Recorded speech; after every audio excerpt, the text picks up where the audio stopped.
I got 4 words for you. It's called NARI. Who's the president? That's right. That's me, big boy. That's who I am. Huh? And inflecting right now. You know that, huh? That's right. You know what? Chris. You know what? Just went up to Chicago for the board meeting. They're like, hey, I listened to your podcast. Thanks for the Nary shout outs. They did not send the limo. I did mention, and I said, no red M&Ms in my bowl, man. I said, I got to have that.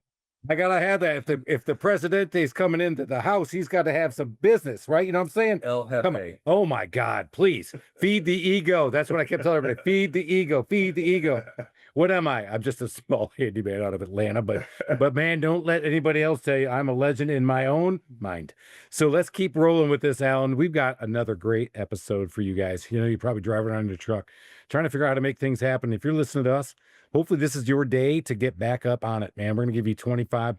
You know what? We'll probably give you the full hour today. You know, I'm going to give you the full hour today, Alan. I'm going to make sure that everybody here has a great time. Full hour mean what I think it means? Full hour of power, my friend. That's what we do. Because we got to make this thing happen. We got a great guest. So all jokes aside, I am the president of Nary. No, have you mentioned that you're the president of Nary? Yeah. All right. So I got times before you're gonna make 7 times before it makes an impression. So you're to 3 now. Right. 3. It's 45 seconds in. Yeah. So in this high paying position of the Nary paid president, right. I got sucked into it, but I got volunteered in. Mm-hmm. And one of the things I learned from people before me is that when you find the right character of people, you ask them to join you. And that's what he said. He said, Chris, I saw something in you and I believed in what you were doing. And that's why I'm so glad you did what you did. And I didn't say I saw this guy, but when he said, I'm going to raise my hand and I want to get involved because I want to raise the elevation of what's going on with remodeling here in Atlanta. And I got to know this guy a little bit. I'm like, oh man, I like this guy. And I really want to have this guy on the pod and I want to talk to him more, but we've got him involved and he has raised his hand, stepped in full force and doing some great things in our community and remodeling. We got Rob Stephenson from Stephenson Construction here in Atlanta joining us today. Rob, welcome to the show, big guy. Cheers, Rob. Thank you. Cheers. Awesome. So Alan just got a chance to meet Rob and we're clinking it up. We're going to drink a little bourbon and we're going to have some fun with this thing. Bourbon, a little Buffalo Trace. I did. I brought out the Trace today, man. I saw that in the store and that's coming back finally. And that's been my favorite forever. So let's talk about this. Rob, as I mentioned before we got on the podcast, I probably don't know as much about you as you think I did. Okay. So let's talk about this. Where'd you grow up? What were you doing? Let's talk about as young Rob Stephenson. Was it, oh my God, I can't wait to start remodeling houses and helping people? No, it was not like that. And thanks for having me. I'm from the Philadelphia area, a town called Gaydon, Pennsylvania. It is one of those boroughs, if you will, the borough of Philadelphia, the Philadelphia area. And I got into remodeling really just kind of by chance. I really, we lived in a old colonial style home. And my dad and my grandfather used to do a whole lot of stuff to that house. I mean, just, knocking out walls and all that type of stuff. And I just got fascinated because he was always tinkering and putting stuff together and making things work. And I actually wanted to be an architect. So I really, I didn't get the chance because my parents told me that architects don't make any money. They were right. They're like, we're going to put you in college if you're going to college, because they didn't pay for it. So, but if you're going to college, you're going to have to pick something that you can make some money in. So how about an engineer? I didn't know one thing about engineering, but in high school, I was an artist. Believe it or not, I was weird like that. What kind of? I did like, what do you call freestyle painting and realism. Kind of stuff like that. If you want to get back into that. Yeah, nice. So you had a very artistic bent in high school. Yeah. But they told you need to get into engineering. That's the 180. Yes. You know that, right? You're talking to an engineer. You're talking to that's a 180. It's a 180. What kind of painting do you do, Chris? Fingered. I did some pretty cool one finger for you, Alan. My paintings aren't very interesting. But yeah. Sometimes he uses 2 fingers. It's just one on each hand. That's true. It depends how far he gets them together. That's right. You know where I'm going. So you're artistic, but they said, hey, if you're going to go, you got to go to something that makes money. Yeah, I had a cousin that was actually was an architect. She was, getting her ass kicked out there. So I guess they called me, they're going to save me. And so they said, yeah, you're going to engineering. It was kind of a down. It was a crusher to me because I really wanted to do that. And so I enrolled at Tuskegee University for aerospace engineering, believe it or not. No kidding. Yes. It was an aerospace school. They had a wind tunnel and all that good stuff. Yeah, right. Tuskegee Airmen, Yeah, all huge that good history stuff. there. Man, I went Unbelievable. to that school. And so I went down there and the wind tunnel didn't work. By the So, way, Metro Philly Yeah. to Tuskegee, Alabama, yes. pretty much the same thing, right? Okay. What? Yeah. How did you get to go that far away to go to school? My dad wouldn't even let me get out of the Listen, freaking state. I mean, I struggled, man. I was like, what the hell is this? Weird. Where are the buildings? Timbuktu. I had no idea. Everything was so much slower, and the landscape, of course, definitely different. Mm. And I actually didn't want to stay there. I was like, no, I want to get out of here. I told my grandmother, I was like, man, I'm out of here. She was like, stay your ass down there. You're going to finish. I had, my background, family background was really spotty. I had some challenges growing up. I had, drug addiction in my family. Not me, but, my mom was struggling with that. My mom and my dad didn't get along. They were all split up. There was all that going on. So it was like, I got to get the hell away from Philly. There was too much going on. Mm. And was But your grandmother a big influence in helping you get to Tuskegee? Absolutely. She was probably the biggest influence, along with one of my best friends who was down there at the time. He was about 4 years older than me. And got accepted to a couple schools. He was like, screw those schools, you're going to Tuskegee. So I said, all right, let's go. So you went, started to have regrets and Yeah. said no. And grandma said, no, you keep your ass there and make it happen. Oh, And absolutely. so you got your 4-year degree, Yeah, I got my 4-year degree. engineering in which? Mechanical. Good man. I switched my major. I went to mechanical. We looked at the landscape coming out. I came to school to get a job, right? And, if I wasn't going to be working in architecture, I wasn't going to be working in aerospace. That industry is very, very volatile. 100%. As a guy who was a mechanical engineer, came out and was in the aerospace industry. My first job was at Curtis Wright. And again, I was on the upside because they had just won the Boeing contract. Right. And a lot of engineers were moving from California to move to Little Shelby, North Carolina. So think about that. California, Yep. that's kind of like going from Philly to like Tuskegee. Mhm. You're in the middle of flipping nowhere, bro. Yeah. I mean, I couldn't even speak that Southern language, but I learned it quick. So you got your mechanical engineering degree, and did you decide then you're going to be a remodeler? No, no. I graduated. I worked. Interestingly enough, United Technologies was in the aerospace industry too. But I worked with Carrier Transit Co., which made the air conditioners. So I kind of had like a minor in air conditioning. That was kind of weird, but so I worked with them. I co-opted with them, and then I worked with them. I was on the extended school plan. It took me a while to get the hell out of school. Okay. Then I had a great time. All right. Once you made me stay there, you decided, okay, I'll just stay here. Yeah. So, but one thing led to another, and I started off in Athens, Georgia, then moved closer to Atlanta, and worked for a company there, and knew that okay, engineering sucks. I'm doing pretty good, but I hate this. I do not like my life right now. Is that the artistic coming out of you? Yeah. You think Yeah. you're Oh, yeah. total battle, right? It was an Right. internal battle. Oh. For me, same thing. I was an engineer and I was battling with, I'm so extroverted that I Yeah. just could not sit Yeah. in front of this You machine couldn't do it. for 8 hours and design it. The hell? What do you mean I don't get to draw the plane and make it, or design the car? Yeah. No, you fit what other people, put together and design. You fit that in and make it work in this cool design you had nothing to do with. But at the time, you had healthcare, you had Right. 401k, Yeah. you were you had a job. Did you have to wear a tie every day? No, but I did wear a damn, golf shirt or something like that every day. Alan, did you have to wear a tie every day? Every day. Every day, buddy. That's right. You can't imagine getting a tie every day. Oh, I look good in Yeah, yeah. Oh, Alan looked the part, bro. Right. Oh yeah, no, he looked CEO. I mean, he was Yeah. an enterprise. Yeah. He was Big Daddy, and Yeah. he was balling hard, man. Yeah. Southeast Regional President. Maybe if I didn't mind wearing a tie. Right. I just got done. Speaking of Halloween, went to my neighbor's house who was a Chick-fil-A, and he brought his bushel bag a duffel bag full of Chick-fil-A ties.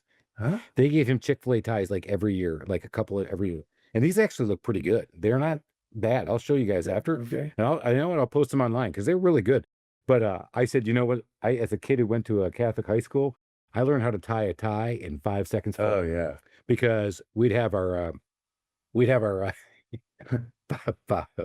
Paul. Uh-oh. If you didn't have your tie on when you walked in that door, you got a detention. And we always used to make a game out of this, of walking up the sidewalk and tying it right in front of him, right when you get there. Tie and going on in. All right, so back to you. So you were there. You're getting. Hey, We do have a guest. do we? We brought him here all the way here, and with a broken flipping foot. We walked For the all love. the way around the house. You made him go in the back door I did. with the broken foot down the stairs, and then to talk about you. I know. And you know what we're gonna make him do? Talk about you. And then we're gonna make him walk back out. Yeah. Slippery slippery. Next In the dark, right? To get out of here. Right. All right. Chance of rain tonight, right? Down a damn long driveway. I was like, And they got a long drive. Oh no. Oh. this thing out here. Oh I God. passed the golf cart that he could have taken, but I could have No. picked you up with that. He had that thing parked in the side, but there's no way that thing's getting out of there. yeah, that's how he slides it in there. Hey, if you can't power slide a golf cart, you can't drive a golf cart. Come on now. That's what we're doing. All right. So Rob, so you're struggling with it, but you got the 401k, you got this, you got the other. Yeah. So were you thinking what? What were you gonna do? Well, my first baby kind of made my mind up for me. I'm wondering when the I had a baby girl, and my wife and I were here, and just we didn't have family and stuff like that. We were struggling. And I was going to this place I didn't really like. Yeah, all of that stuff was there, and yes, the insurance paid for the birth of the baby. So look, I'm not complaining, but I didn't know how, but I was getting myself back into the housing industry. I don't know. This guy named Carlton Sheets. Do you guys remember that guy? That's really familiar. Buy a house, no money down. Right. Oh, that's right. I remember. That's right. Yeah. I saw him on an infomercial one night, day. and he had this That's a system. great It was like $1,000. I was like, if I pay $1,000, I'll be able to buy a house and work on it. I mean, I don't know. I was, but I did that, and started kind of looking at real estate from a standpoint of investment properties. So did you do that? You bought one of those cheap houses? and I fixed did. I did. Did I it work? It quickly taught me that I wasn't a damn real estate manager or at bad IT, and people are tough, Carlton flipped and lied, bro. He lied. He Carlton's lied to He me. was there. Carlton's giving me a bunch of sheets. He was. There was a bunch of sheets. It's like, Carlton's full of cheap. He ain't full of sheets. yeah. And but what kind of caught me again was I bought a little fourplex unit, no money down. I had to say that word. So that part worked. That worked. That did work. Okay. Two houses or two properties like that I bought. And one of them was a fourplex unit, and I actually started doing work in there. So I learned all the trades kind of on that house and watching people come and do stuff. And I would moonlight. So I would go in there if I had a tenant coming in. I would go in and fix it up, and each place needed some work. Each place needed a bunch of stuff done with it. I mean, honestly, how did you learn to do that? Was this stuff you learned from your dad, or because it was Some of it, but YouTube? I mean, there was no YouTube yet. Yeah. Then. I just took an interest in it and just would ask and watch and figure stuff out. I mean, I really wanted to learn how to do it, so I learned how to do trim and read books. I had all these books on building houses and how to renovate, and Home Depot used to sell those electric 1, 2, 3 books and how That's to right. fire up a Electric stove. 1, 2, 3, carpentry 1, 2, 3, plumbing 1, 2, 3. Yeah. yes. Man, those books. Remember that? That used to be a big part of where you walked in. Yeah. Where all those books. Right in the front. Yeah. Mhm. Look at. Guess what's not there anymore? Yeah, Those books. Yeah. Because nobody's reading them. No, and they don't want you to know that. They want you to, buy them. But I read a lot of those books and just, poured through a lot of literature and questions, and I would hire a trade and work with them and watch them, do stuff. I guess I learned how to do sheetrock. And one thing led to another. I got my ass handed to me with those properties. I no longer have them. Those are valuable lessons. Why do they always cost us so much, Rob? Gosh. Why does it always cost me so much to learn a lesson? It's either you You're stubborn. pay for it, or, out of your pocket, or you pay for it with your time and effort. Yeah. So, And when it's both, boy, doubly so. yeah. Yeah. when you sit there and pour it all in. Hubris is expensive. Yeah, I'll learn that one day. Yeah. No, we won't. I probably Rob knows. See, Rob, you know what? I think Rob knows me better than me. I think so. You don't know that one thing, but not everything else. All right, so you're doing this, you're moonlighting, but you're keeping your real job, Yeah. if you will. Yeah. That's paying the bills, Yeah. and that's taking care of Mhm. mama, and that's taking Right. care of the baby, and doing all this stuff. So Right. now what? I got to the point where I was like, I want to do this professionally. I was like, okay, apartment rentals and all, management, that's not my bag. But I really do like doing this other stuff, like, building cabinets and, putting roofing on and stuff like that. I got some real cool stories to tell about getting caught on the metal roof in the rain. Whoa! We'll come back to that. There's stuff like that. That That might might be the air fourth conditioning. question. Yeah, that'll be the question of I want a DIY nightmare story, Oh, man. because I know he had some, because he did it very similar to what I've done, right? I was not born in the trades, but you were introduced to it early. I mean, Yeah. that's how I was. That's how I ended up getting into my business. Was my growing up, every vacation I ever took, all we did was work on somebody's house. Right. And then, oh, by the way, we can go see the beach. Yeah. Oh, hey, you can go to the amusement park Yeah. on Sunday. Yeah. We're gonna be working on Saturday. Yeah. Yeah. I'll see how this gets back to Chris every time. Thank you. What's this show? It's this show. He got, he got Don't feed his ego. Stubby. He's got Feed his ego. Thank you, Rob. Hey, Rob, I'm looking for a new co-host. Yeah.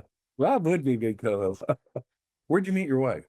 at Tuskegee, actually. Yep. Is she from? She's from Birmingham, Alabama. Okay. Yeah. And actually, interestingly enough, that's where I started this business. So that, properties I was talking about, Ah, that didn't start here in Atlanta. We needed family to help us raise the baby girl. So we left everything here and moved to Birmingham, where I thought I had a job lined up for me. And I did not. So another lesson. first than where 8 you met. months, yeah, I did odd jobs, mowed grass and, did stuff like that. Had a little circuit that I ran for cutting grass and All right, hang on. You skipped over a big part there. So you left the high-paying job here in Atlanta and Yes. moved to Birmingham yes, because I thought I had a job. you thought you had a job. I interviewed and everything. And now you're telling me the engineer Yeah. on the way up who had properties and was a millionaire, multi-billionaire mogul of Right. properties is now mowing grass. Well, I'm mowing grass. Tell me where your mental state was right there. So I think I mixed some chronological order there. I actually moved to Birmingham first before all the properties. And I thought I had a job and I had interviewed. And, at that time in the job market, if somebody says, hey, we're going to bring you on in 2 weeks, you knew you had a job. Right. When was this? This was 2000. Yeah, No, 2000. 2002. Yeah, so it's a pretty stable job market. And when somebody says, again, we're talking about today's world where you have no idea if you have a job tomorrow, today, whatever.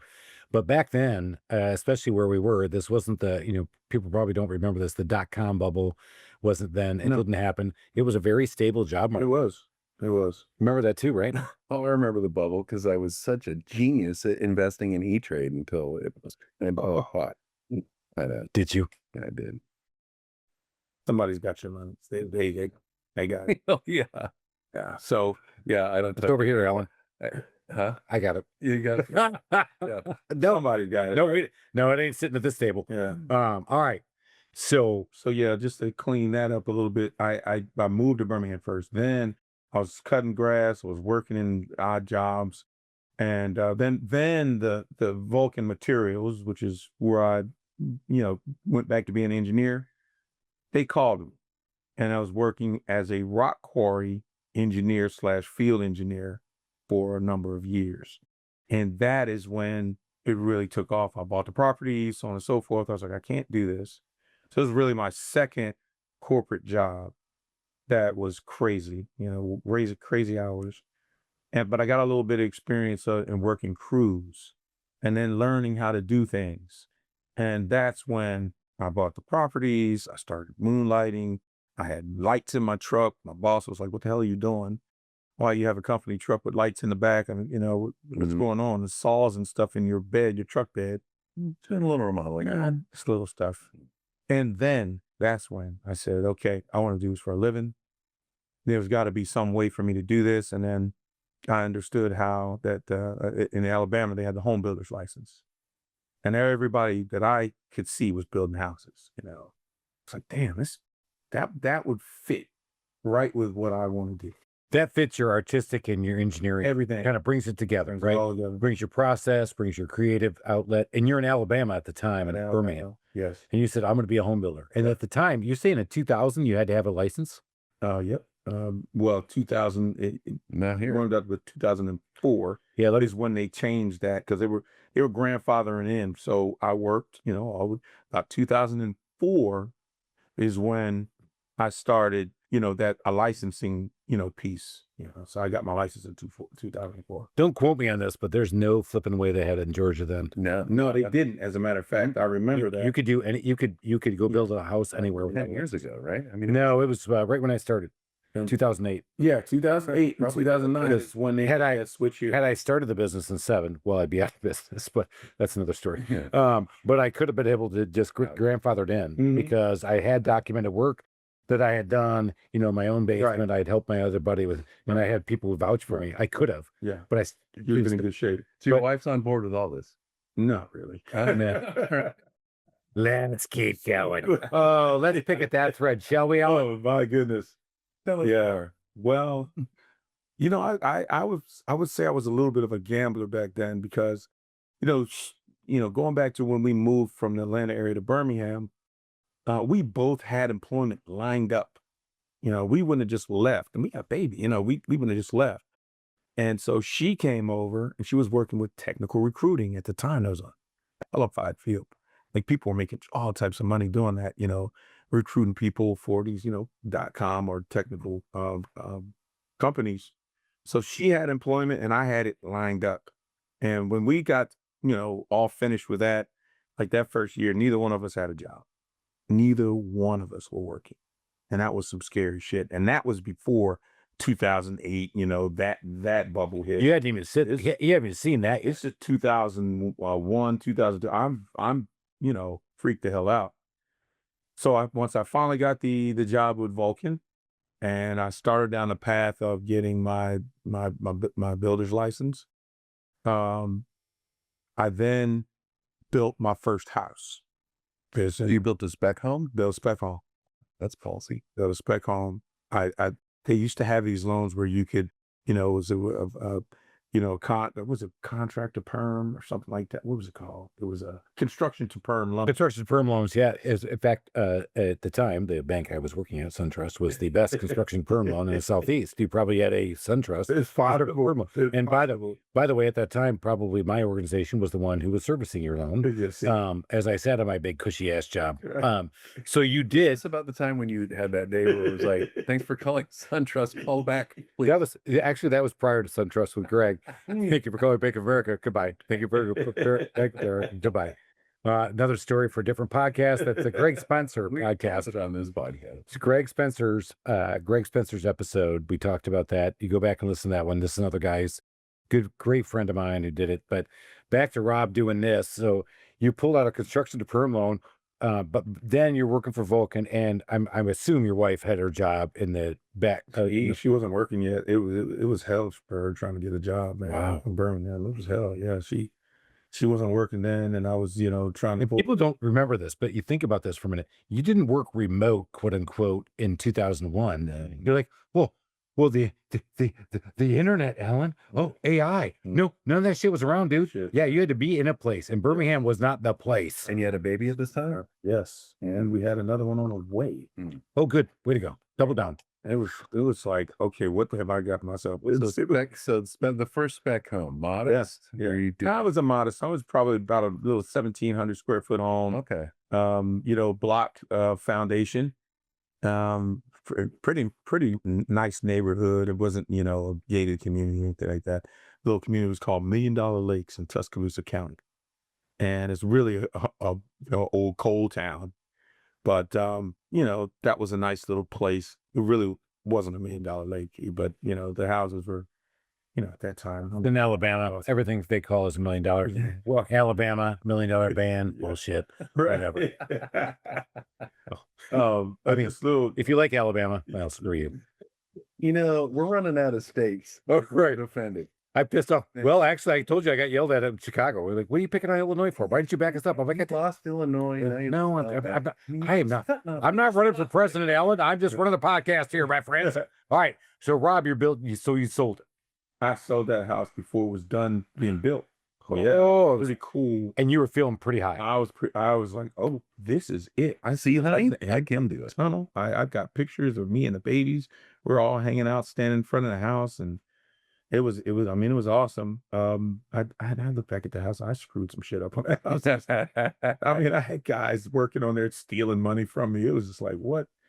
But it was a hell of a beginning, you know. And I had this partner I was working with. Yeah. His name was Through crime. His name was John Place, and John Place was a home inspector. Okay, and place to place inspection or something like that. He was a good guy, but you know he didn't make it through the entire partnership.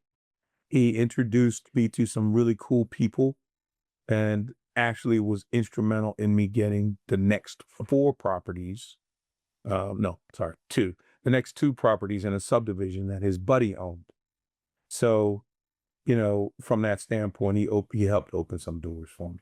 So clearly, you're establishing. You got the grit. You got the scrappiness. You got the stick to itiveness. You're making this thing happen. You're still making this all go. You got rid of the partner. Great move. So hard partnerships. You know, we've had some great partnership stories on here, but it is tough for a lot of us. Yep. But you're in Birmingham doing all this, and we're doing this here right now in Atlanta. Yeah. I want to hear how the heck you got here. Okay. So, because that's full. You're killing it in Birmingham. No, What? Wait a minute.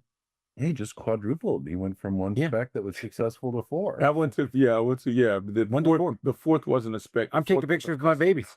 I'm telling them. I'm telling my wife, look, I'm telling it. We're in Birmingham. Yeah. You know, we're gonna go eat hot and fish.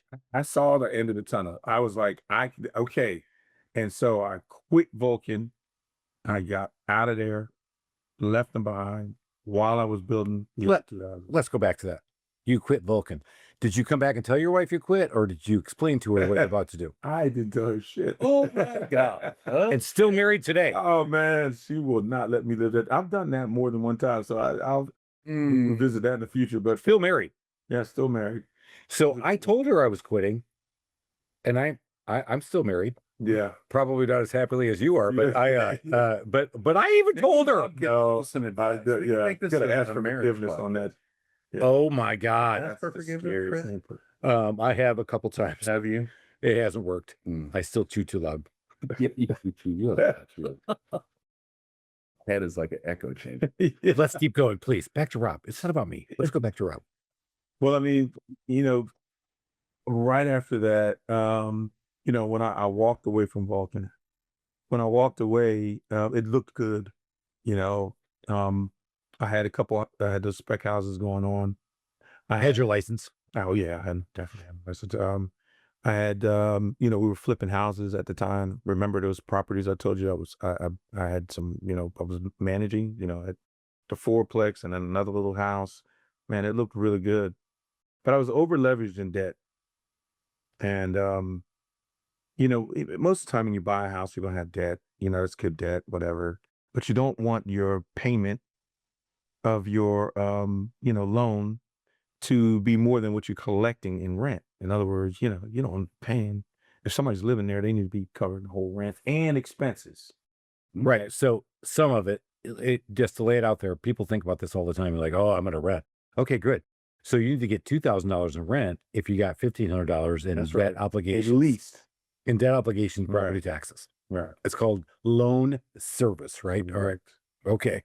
And if you're not handy and shit goes wrong, then you're going, we're not the person. That ship is past. Way past. We haven't bleeped shit so far. So let's keep going. But you have to have enough to be able to cover that. And one of the things that also motivated me to do some of that work was that I didn't have enough money to cover the repairs. So I almost had to learn how to do it anyway.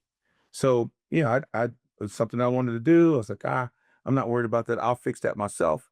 I do that type of thing. So that went, that went on for years. But when it really changed was in 2008. So I got my license in 2004. Fast forward, about 4 years, and all of a sudden, that subprime market. I just remember all that, and people getting. No, I don't remember a thing about 2008. You've just picked Alan's scab, and Alan's going to go dark for a little bit. We're going to put him on mute and put him in the timeout box. Really nice spot. And he needs to drink a lot of bourbon. So 2008, you're in Birmingham, and you're over leveraged. I'm over leveraged. So I lost my house. I lost that fourplex. I lost that rental property I had. I had 2 houses that were coming out of the ground. The first house I, sold. Those 2 that were coming out of the ground, I'm paying interest-only payments on.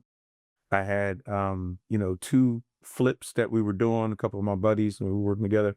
And the people who were pre-qualified to buy the house and started everything, they've gone away. So now we're scrambling, trying to find buyers for that. And, my ass was tight. Your world evaporated. And I mean, just in like a matter of months, it was all over. So in our house, we were, what do you call it? When you stand a place where you're not supposed to, that was my house, but at the same time, It was squatting in your own house. we were squat. Oh, yeah, it's funny because the first word that came to my mind started with an F and then with duck. So, holy shit, man. I mean, so you're staring at it, right? You're staring at the Staring abyss. right at it. You're staring at the bottom of the bottom. I got people looking for subs like, yo, man, when are we going to get paid? Yeah. I'm going to pay you, but I can't right now. That's not the place you want to be. No. And that's not the way you came up. That's not the way you were about. So as a person, tell us how you got, because today, Stephenson Construction, LLC, these guys have won national awards in NARI for the work they do. And I'm telling you, man, I've seen the work. It is amazing. I mean, So this story is so good because everybody who's listening out there, for the people that are just going through a rough time, you're going to be okay. You're going to be okay. You're going to be okay. but you're staring at the belly of the beast. Yeah. The one thing that I had in my mind that I didn't want to let go or compromise was my name, my character, all that. Stephenson Construction has been around, when I started building and all that. I never bellied up the company, never, bankrupt the company and just went to another name. I was like, and maybe I was a fool for doing it that way because the American way. Hey, what do you think, Alan? Let's talk about that. Is he a fool for doing that? He is who he is because of the way he is. You know what? So I will tell I you, respect that so tremendously. 100% respect that, because you know what? You could, and contractors that have done it, and that probably saves your family. Yeah. That probably saves putting, you're right. A lot of guys do it, but you know what? It's just not the way you're raised. You can tell. That's not your character. It's not your integrity. That's, it's hard. Just couldn't do it. And I know many guys who've done it. Yeah. And you know what? And, couldn't do it. I thought I was like, I didn't see the way out of it I either. mean, when my store went under, we did the same thing. Every vendor was paid. Everybody. I did got the same. paid. Yeah. I know you did. And then we just went, "Ooh." I know you did. Yeah. And we could have pulled the plug earlier and screwed everybody, and I'd have been a lot better off. I'll never forget watching you. I mean, there is nothing, absolutely, literally nothing you could have done to get around 2008 as a guy with a big lease, interior decorator, and furniture vendor with a franchise over top of you. I mean, it's like 1, 2, 3, and then you can't get out from it. But you could. I mean, you could have bankrupted. You could have done that and said, "Hey, screw you guys. I'm taking care of my family." That's right. But you know what? And a lot of guys out there thinking, "Hey, why aren't you taking care of your family?" Because you know what? I'll do it. I'll take care of my family another way. But I'm not gonna. I'm not putting that in the universe. I'm not putting that. God didn't tell me. Whatever you guys think, you can't do that. Right. You got to figure it out, because not only are you dealing with your family, you're dealing with other people. And here we are in 2025. I'll tell you what, it didn't feel good at the time, but you know what? That's what it looks like today. Yeah. Because right now, man, you're doing great. Appreciate And you know that. So impressive. Yeah. And you know what? You could have been the other guy. And yeah, maybe be doing good, but I guarantee you, next time good feels bad, you get out of it again, and good is good. But you can't be great. It can't You feel can't be good. great. It can't feel good being a douchebag anymore. Right. And then Yeah. you're ducking people. You're not listening to this podcast if you're doing that. All right. So you hit it. You're staring at the that belly. point, at that point, it was like, okay, you got to do something, and you can't stay here because your world's falling apart around you. And I was like, okay, no, I probably could come back, but I know a lot of people in Atlanta. A lot of my schoolmates. I had a little bit more of a support system, and let's just face it, in Birmingham's still stuck in the '60s, man. They are still stuck with those water hose and dog biting days, man. They are still stuck there, and so I don't care how professional or how prepared I came to a job in certain communities, I wasn't gonna get that job. All right, so we're on a podcast, and Rob, we got to say it. I mean, obviously, you don't look like Alan and I, other than we're all bald. We are all bald. We got that going for us. But you're a black man, Yeah. and you're saying that did not work. Oh no. We got. I mean, we got to address the elephant in the room. We don't know what that means.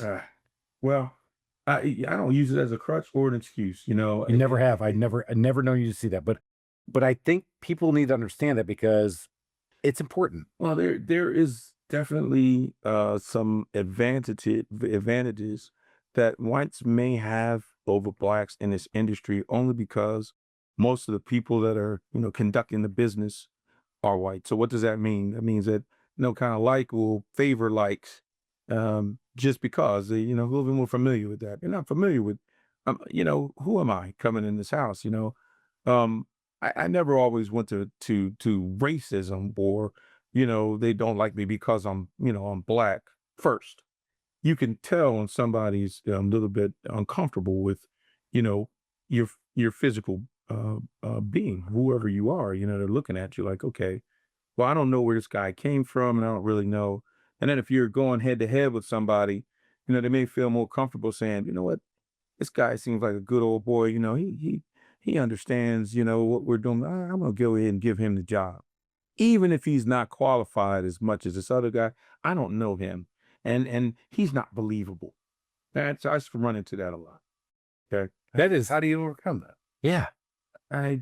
It's a good question. I don't really focus on what people think of me. I focus on who I am and what I provide. And if you don't like that, screw you. I'll move on to the next. But there are certain areas in this country where that thought process doesn't work. And Birmingham was one of them. I couldn't work for all the black people in Birmingham and make the type of living that I wanted to make.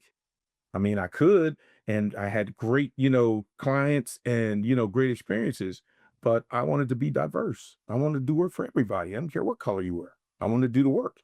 I wanted to be the guy that everybody calls to do remodeling. And I just happen to be black. And I want people to kind of look past that, even if I'm okay with it being upfront and personal. Even, yeah, that's a black dude. Yeah, I am. I'm a damn good looking one too. For the record, if you're not watching on the podcast, you got to go check out the YouTube. Yes, he's a good looking man. I'm not going to lie.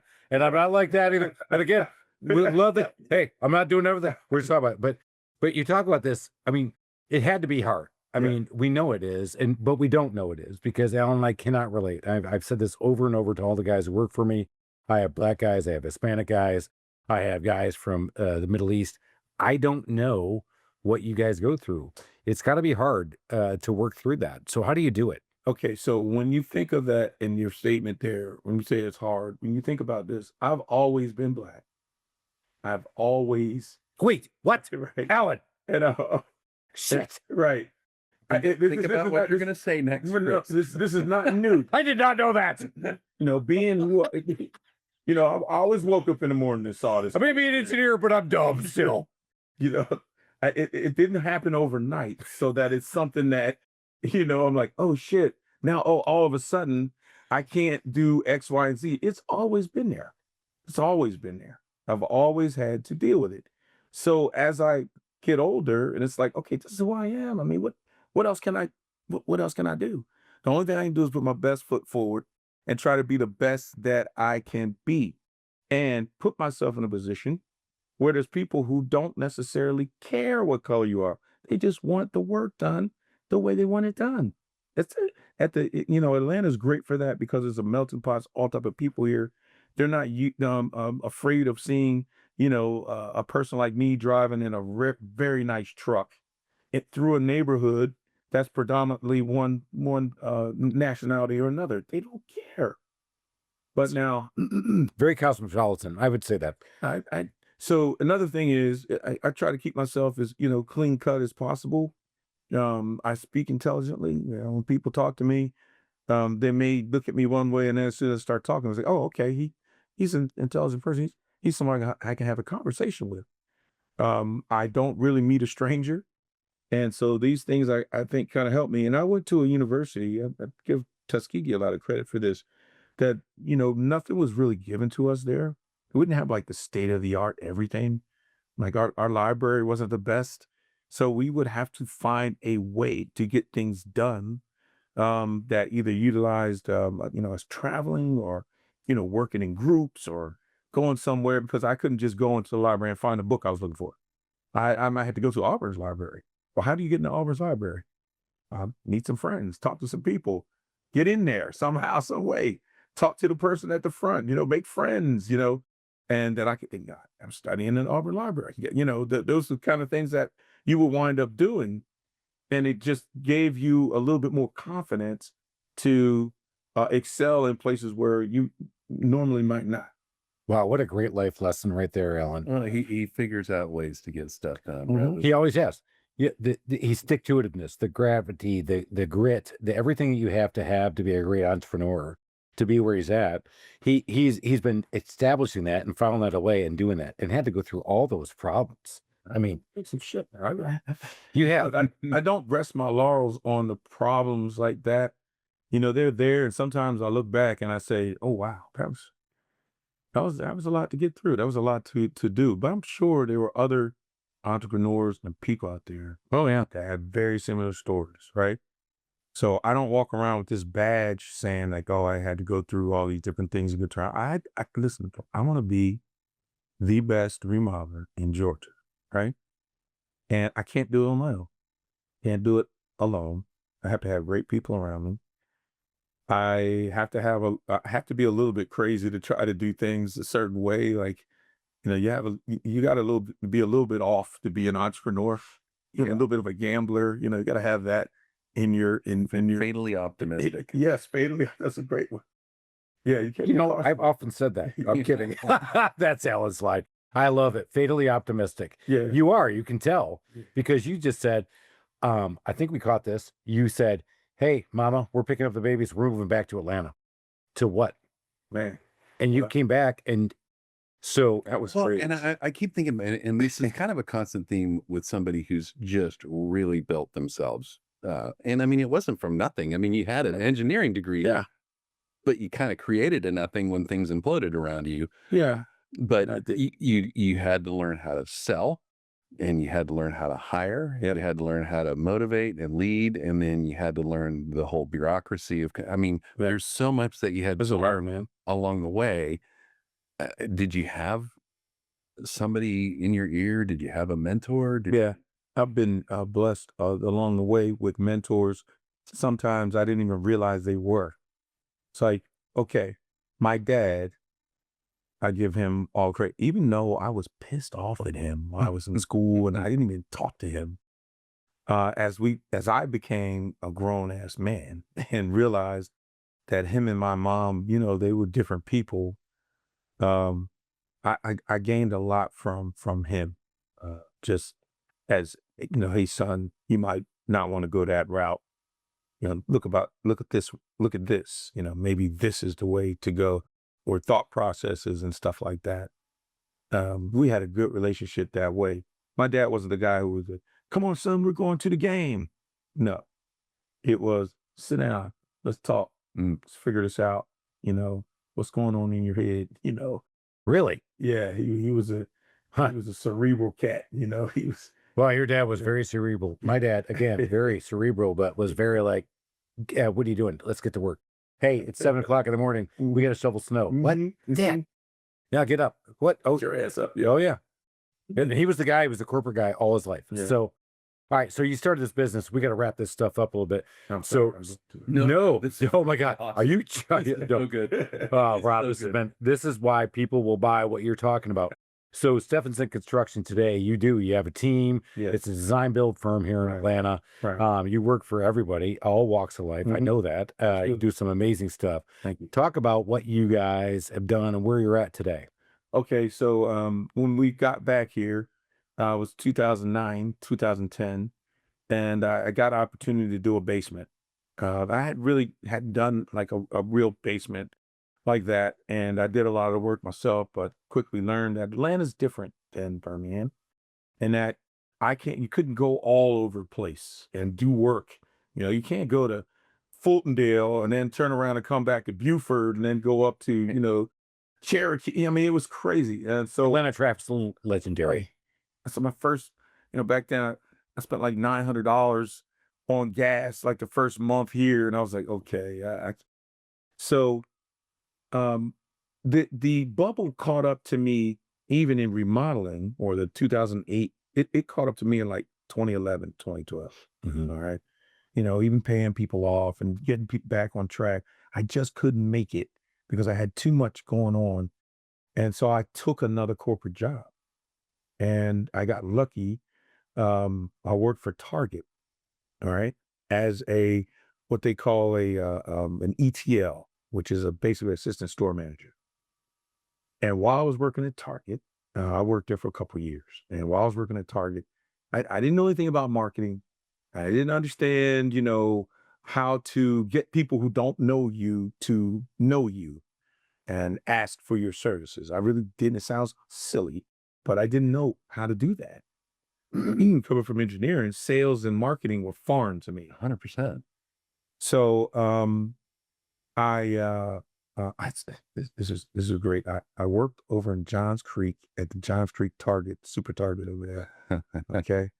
Have you guys been in that Target? My son did a Christmas job there. Super Target up on 141. Yeah. Yes. Yeah, that's a big one.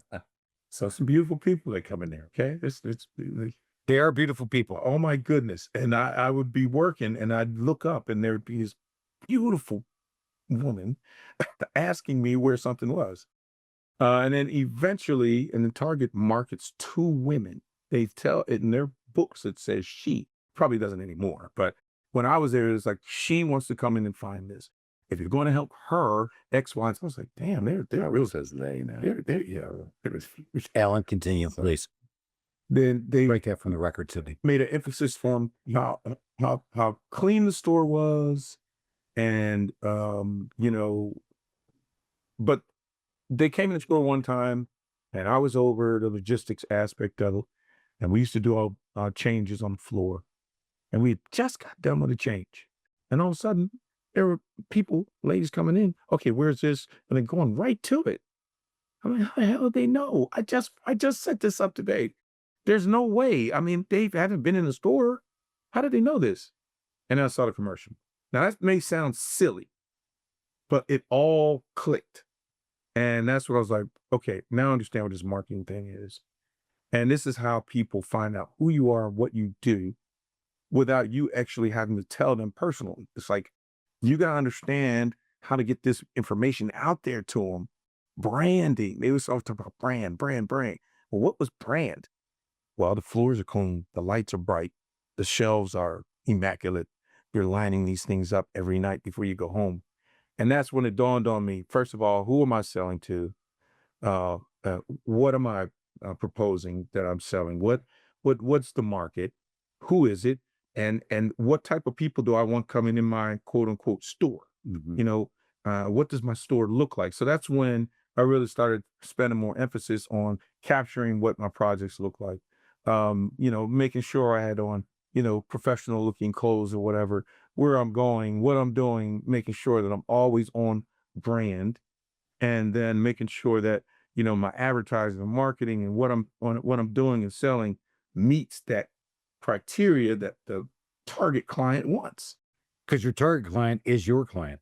And Right. that's what you figured out. And I think that's the hard part for all of us. It's Is very that hard.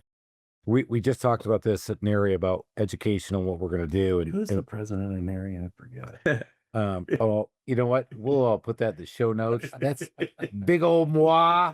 All right, let's keep going. But you hit on this, is that you've got to go through that whole thing, because cash makes your flow, Yeah. right? But the sales make the cash register ring.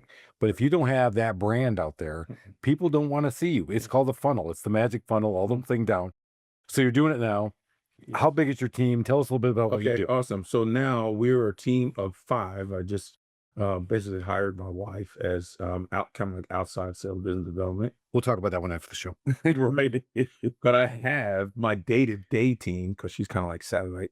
But my day-to-day team, I have 2 designers and I have a project manager, and then there's me. Nice. Okay. And you guys are delivering on projects. You guys have won awards. How can everybody find you here in Atlanta? You can find me at www.stephensonconstructionllc.com. You can find me on the NARI website, the National Association of Home Builders website, and just do a Google search in your neighborhood for best basements in Atlanta, and hopefully my name will come up. But We know it will. So what kind of, tell me a couple of awards. What are the awards?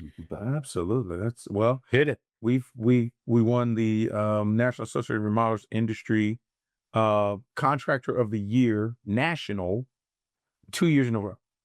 Okay. So 2 years in a row against all the nation, all the contractors, all the nation. I'm talking about What's the criteria for that? I mean, that's huge. Well, you in his category. Go ahead. yeah, so the category is with basements over $250,000, right? Ooh. And so, you have to submit particular documentation and pictures and tell a story from start to finish, and then get the consent of the homeowner. So he's doing it a little bit downplayed. So over 250, that means there's no cap, Alan. In fact, we're sitting in my basement right now. I could do this thing to $1 million. I mean, I probably should, but another story. But if you go out to Silicon Valley, if you go to New York, if you go to Texas, if you go to Florida, he's up against all of them in the 250 plus the category. private wine cellars and with the few of those in there. with the private wine cellars, with the automatic wine cellar, the whole thing, automation, the entire thing. He wins, and I was there for it. He wins over the entire nation.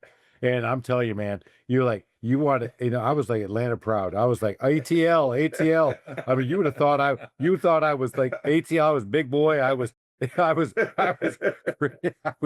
everybody, buddy. You had a good time there. That was big. I was so happy for Rob, and Rob's team does a great job. Absolutely. Rob, we got to end with our final 4 questions because you bring so much that we've really enjoyed here, but we got to talk about this. Okay. What's the number 1 book you would recommend to our audience? Somebody trying to start a business, somebody trying to scale a business. The E-Myth for contractors. Nice. Michael Gerber, big one. So there's the E-Myth, and then there's the E-Myth for contractors. That's it. Yeah. Ah. Yes. I've read it, and it still has a resonate for me because I keep absolutely thinking myself in the key on to it. Listen to it. That's why I probably needed it. Then listens to it like 3 times speed. You hear. You gotta retire. Are you done? Cindy cut I'm that. just getting started. All right. You leave it. You know. Oh my God. Oh, Cindy. Why do I have him with me? I don't know. All right. Number 2. What's the favorite feature of your own home? I'm going to see the basement because we're working on it right now, and that's going to be pretty cool. I'll have some pictures. What's the favorite part though? Why is it? I You're a bourbon bar like me, or you hunt? I hunt. Oh, guess what? Rob is going to be heading up. He's not heading up. He's heading up our I membership. thought about it. He wanted to. Yeah. We're going to have our first clay Southern shootout at the. Nice. Yeah, I called it codename shooting shit. I said, for the love of God, we're in the Southeast. We have got to be shooting shit. Didn't we invent guns? And they're like, yes, Chris, we got to do it. We got to do it. And so somebody came up to me and says, so you shoot? I'm like, no, never. He's going to. I'm gonna. No, I'm going. Oh yeah, I'm gonna be there. I'm gonna get on the team. So What's the craziest thing somebody's asked you to do in their basement? Oh boy. Let's see. Ooh, that's a tough one. Well, it's not as crazy, but safe rooms, that safe room, yeah, nice. that's kind of weird. You gotta put your safes in the basement. I know that. Yeah. I mean, no, this is how about exercise? How about exercise a pool? panic room. It's like a panic room. How about exercise pool? I've had somebody ask me to do that, but not inside the house. Oh, did they? No, I put the exercise pool in the house. You did? I did. Back in the day. Oh no. In Big Daddy's house? No. When I was back in my handyman days, She says, she calls up, says, I'd like to have a pole put in my house. I'm like, I can't have it. Oh, Like, it says pole. I thought you said pool. well, all right, we would call them boys. We would call them stripper poles. pole. All right. Hello. Oh, the stripper. Oh my God. She says You that's said pool, right? I said pole. Oh, you said Pole. pool. Yeah. Oh, nice. my accent's bad down here. Oh, for the love of God. Nice. You're from Pennsylvania. You're Did from you get a chance to come see if it worked? I put that thing because I saw her. I was like, oh, this is good. Oh, you got on there, didn't you? You I gave it a couple of spins. I did. Just I did. But let me tell you, Just give it a girlfriend was not the 300 petite. pounds. Girlfriend was not the petite 5'1" girl. Oh, no. And I was like, I made sure this thing was anchored down. But I was never going to send one of my guys over there because I knew, because when you walked in there, it was chicken run. I was like, Yeah. I'd not send one of my guys there because I Don't knew I step could up. keep my shit together and get in, get out, get paid. I'm done. I'm out of here. All right. Yeah, like a panic room was probably the Yeah, days. It's like, what do you? Okay, but yeah, people want them. Yeah. I like that one. All right, let's go on. Yep. Next question. Yeah. What's a customer service pet peeve of yours? Because Al and I haven't talked about customer service much, but if you don't know this, we're kind of customer service freaks. Mhm. What's a customer service pet peeve of yours and you're the customer? OJ. Yeah, that's a very good one. Well, not being transparent with them. So is this question for what? When you're out there, you're at a restaurant, Yeah. you're going to Target. Mhm. Oh, this ain't That's Target. easy. Yeah. When they don't acknowledge you when you Right. walk into the space, into their space, and they don't not acknowledge you, and they act like you're just supposed to be there, and they're gonna you're gonna wait for them to get to. It's like I it looks think like they're that- annoyed that you. that you're. Alan, check this out. I just did training for 2 new technicians that started with us this morning. I said, so when you walk into Chick-fil-A, both of them say, do we know what a Chick-fil-A? Mm. I'm like, uh-oh. Okay. So when you walk into Chick-fil-A, what do they say? Welcome Well- to Chick-fil-A. When you walk into McDonald's, Mm-hmm. there's the Yeah. thing that you have to hit. Yeah, they get Come talk to me. So you don't want me to talk to you? no. How about when I'm at Walmart and I clearly have that look like I need help. I need Yeah, help. they, And they run. they walk the other way. At Target, I Target. did a Target. We always said Target. Yes. 'Cause Target. That was upscale for me growing up. What can I help you find? Right? What can I help you find? Can I help you find? Right? Oh. Can I help you find something? All right, last, Rob, you started out early. I want you to think early back. What is a DIY nightmare story of yours? Metal roof. Oh, let's go metal roof. Should we? So okay, but this was for me. It wasn't for a client. I would say for a client, it was a tile job that I had to rip out and redo. That doesn't sound. Nah, it's fine. boring. Man, Well, a little more. I was on top of that darn rental property thing I had, that fourplex. And the tenant was, complaining that there was a leak coming from the roof. And, I thought I could do everything. And I looked up there and said, oh, okay, it's just a little sheet metal, blah, blah, blah. You get that from Home Depot. And so I get up there with my makeshift tie off and I'm walking on this roof. And it's probably about a 4 and 12 pitch. It's not a very steep pitch. So makeshift tie off for the uninitiated was what? Was You had a tree? a D loop that I screwed into, the ridge. And the ridge was just a popped up piece of metal. So I just screwed it in there. And I was gonna come back and silicone it later. All right. And that's supposed to. All All right. Say That wasn't the Hang on. problem. Hang That on. wasn't the problem. That ain't the problem. Watch this. The problem is it started raining when I was on that roof. And I didn't get off immediately. And I had on rubber sole shoes. Mm-mm. And I thought I was coming off that damn roof. I started slipping and sliding. My behind got tight. I mean, I I was like, I don't even have to buckle down. I found the chimney and I slid down to the chimney. And I just stayed there until it stopped raining. And then I just made my way up in front of the chimney to the ridge and tiptoed off. When I tell you I was scared, that was a 3-story drop. Mm. How old were you then? Shit. How old was I? 20? No, maybe 35. Today, would you do that? Hell no. Exactly right. All right. I'm telling you. On that note. And on that note, we get out of here. You guys kind of learned something, right?